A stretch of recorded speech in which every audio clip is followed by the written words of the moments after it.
کاشوا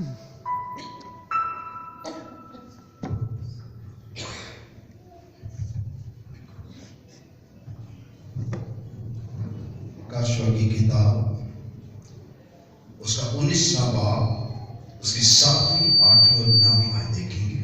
The book of Revelation, chapter 19, verse 7, 8, 9. اور ہم خوشی کریں اور نہایت شادمان ہوں اور اس کی تمجید کریں اس لیے کہ برے کی شادی آ پہنچی اور اس کی بیوی نے اپنے آپ کو تیار کر لیا. Let us rejoice and be glad and give him glory, for the wedding of the Lamb has come, and his bride has made herself ready. اور اس کو چمکدار صاف مہین کتانی کپڑا پہننے کا اختیار دیا گیا کیونکہ مہین کتانی کپڑے سے مقدس لوگوں کی راست بازی کے کام مراد ہے. Fine linen, bright and clean, was given her to wear.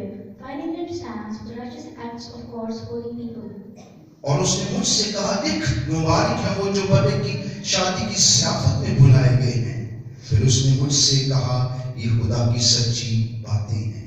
The angel said to me, write this, blessed are those who are invited to the supper of the Lamb.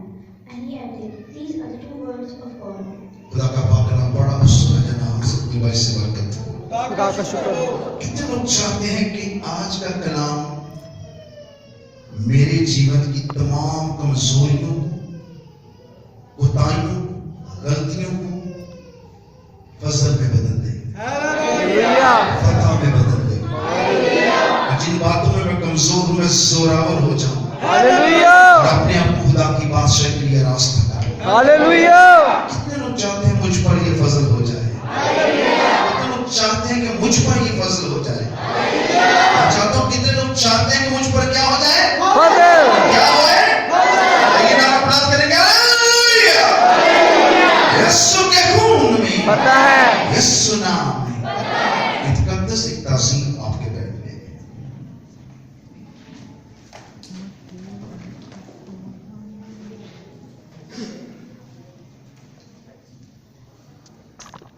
کبھی کبھی ہم اتنے مایوس اور بے دل ہو جاتے ہیں کہ ہم کسی کی مدد کو پکارتے ہیں اور ہم چاہتے ہیں کہ کوئی آپ کی مدد کرے. پر اس آخری دور میں کوئی انسان کسی انسان کی مدد نہیں کرے گا کیونکہ یہ اس لیے ہے تاکہ سب کی نگاہ خدا پر ہو. لیکن ایک دروازہ ہمیشہ کھلا رہتا ہے اور وہ آپ کی مدد کے لیے تیار رہتا ہے. آزما کر دیکھیے خدا کیسا مہربان ہے.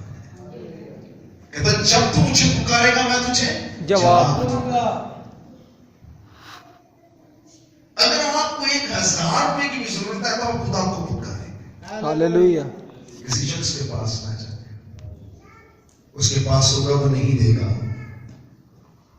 اور آپ جس سے مانگ رہے ہیں وہ ان کو بھی دیتا ہے جن کے پاس نہیں ہوتا ہے. آمین. اور جب اس سے مانگیں گے تو وہ آپ کو مہیا کرے گا کیونکہ آسمان و زمین کی طرح اس کے سوا کوئی یہوہ یری نہیں ہے. He is a provider. وہ آپ کو مہیا کرے گا کیونکہ ہم آخری دور کے ایام میں زندگی بسر کر رہے ہیں. 2 چیزیں ہیں, یا تو ہم سرگرم ہو جائیں گے یا ہم سست ہو جائیں گے. ہم سست ہیں کہ سرگرم ہیں؟ میں نے پوچھا آپ سست ہیں کہ سرگرم؟ سچ بولے یار, آپ سست ہیں بھائی, سرگرم نہیں ہیں. آپ کیا ہیں؟ شاباش, یہ ہے اصل معلوم. ہم کیا ہیں؟ سست ہیں. سست ہیں. اور سست کواریاں خدا کی بادشاہ میں داخل نہیں ہوگی. ہم جمع خرچ کے ساتھ خدا کے پاس آتے ہیں. کوئی پیشن نہیں ہمارے پاس خدا کے لیے. کوئی خدا کی بھوک اور پیاس ہمارے اندر نہیں ہے. یہ اس دور کے اندر ایک فقدان ہے.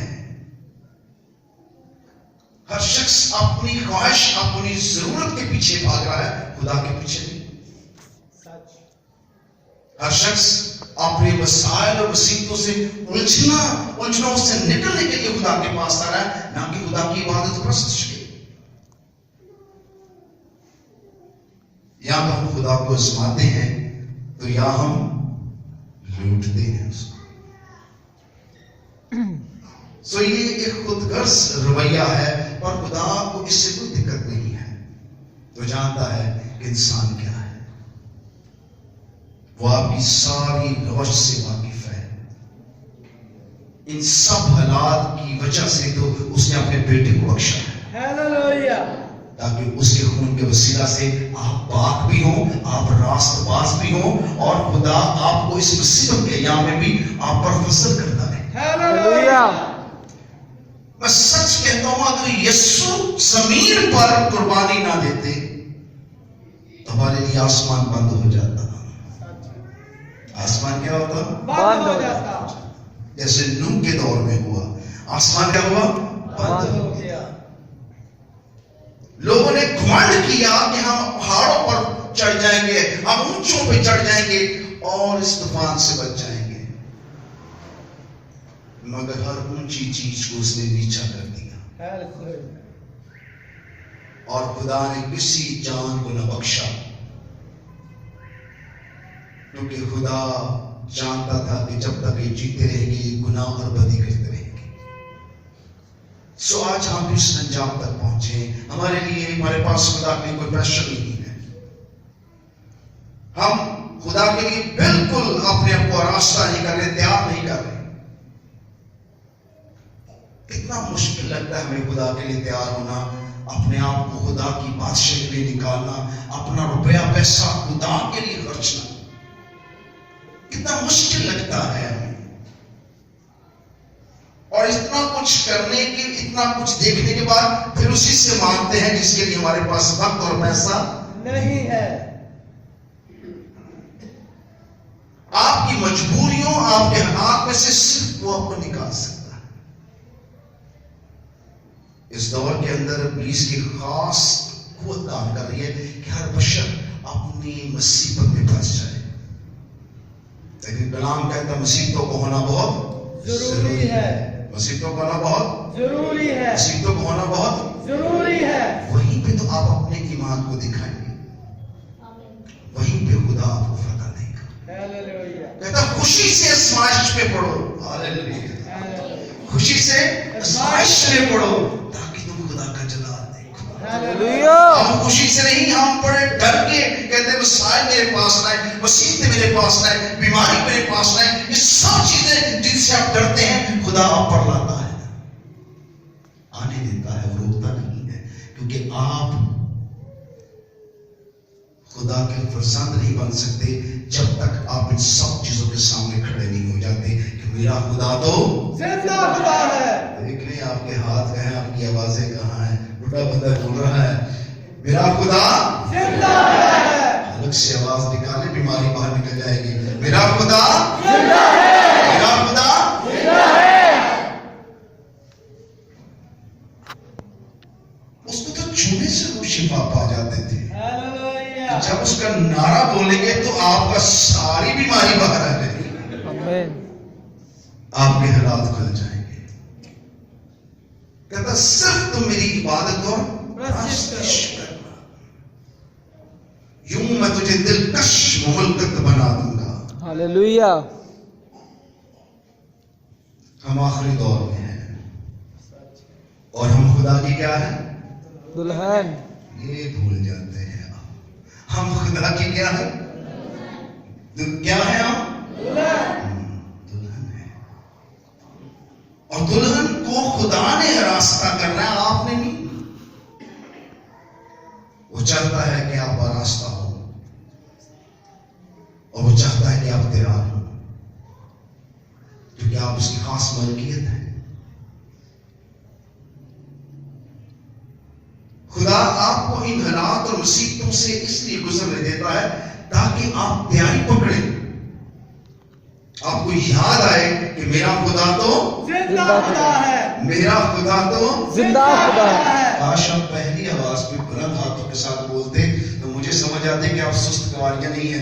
मेरा खुदा तो जिंदा खुदा है। तो पहले क्या हो जाता है? आपको याद करना पड़ता है, आपको धक्का लगाना पड़ता है, उसके बाद आपको याद आता है। सो खुदा ये सब काम खुद करने वाला है। अगर आप कलाम को गौर से पढ़ें, इन्हीं आयतों को मैं पढ़ूंगा, और हम खुशी करें और नहायत शादमान हो और उसकी तमजीद करें, इसलिए कि भले की शादी आ पहुंची और उसकी बीवी ने अपने आप को तैयार कर लिया और उसको चमकदार साफ महीन कतानी कपड़े पहनने का इख्तियार दिया गया, क्योंकि महीन कतानी कपड़ों से मुकद्दस लोग की रास्तबाजी के काम मुराद है। वो खुद आपको पोशाक पहनाना चाहता है, हालेलुया, वो आपके लिए खुद रास्तबाजी बन चुका है। हालेलुया, आपके लिए वो रास्तबाजी भी है और आपके लिए वो पोशाक भी है। और सुसु क्या कहता है? मैं मर गया, मसीह मुझ में जिंदा है। अब मैं जिंदा रह रहा, बल्कि मसीह मुझ में जिंदा है। आमीन। वो दावा करता है कि मैं नहीं रहा। ऐनदान जब तक राई का दाना मर मिट नहीं जाता, फल नहीं लाता। आप मसीह में मर मिटे नहीं अभी तक। यही चीज आपको मसीह दिखाएगी। छोड़ दें अपनी अकल को, अपनी ताकत को इस्तेमाल करना, दुख सहना, परेशान होना, उदास होना, फिक्रमंद होना, क्या खाएंगे क्या पिएंगे, इन सब चीजों की फिक्रों से बाहर आ जाए। इस बात को याद रखें कि आप यीशु की क्या है? दुल्हन। यीशु की क्या है? दुल्हन। आप यीशु की क्या है? दुल्हन। दुल्हन कमाती है कि खाती है? खाती है, दुल्हन कमाती है कि खाती है? खाती है, खाती है। लेकिन आप कमाने वाली दुल्हन बनी हुई है, फिक्रों से लबरेज, टेंशनों से परेशान, सारा वक्त सारा ध्यान हालात पे। पतरस सारी रात मछलियां पकड़ता रहा तो हाथ कुछ ना आया। जब कुछ ना आया तो उदास होकर जाल जमा करने लगा और यीशु आ गया। यीशु कहने लगे, चलो जाल डालो ताकि मछली पकड़े। क्या कहते हैं? साहब, हमने सारी रात मेहनत की, पूरा तजर्बा लगाया, कुछ ना आया, हाथ कुछ ना कुछ आया। ना आया। आप भी लगा लें तजर्बा, 20-25 साल, 30 साल, 40 साल, 50 साल गुजार लें, फिर आपको समझ आएगी ये देने वाली जात खुदा है, हालेलुया।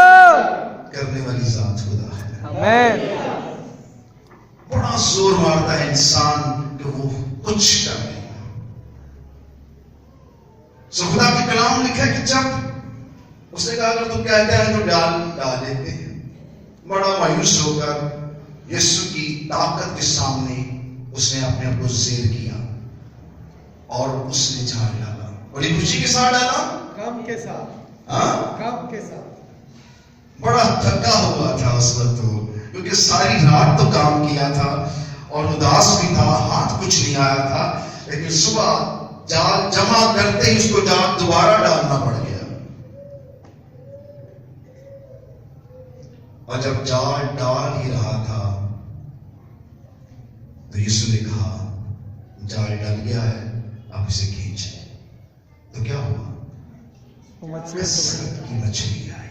हालेलुया। किसकी मछली आई? कसरत की। जब तक यीशु ना आएंगे आपके पास कसरत की बरकत और मछली नहीं आने वाली। हालेलुया।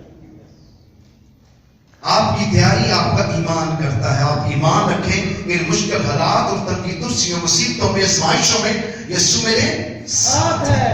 यीशु जानते थे ये सारी रात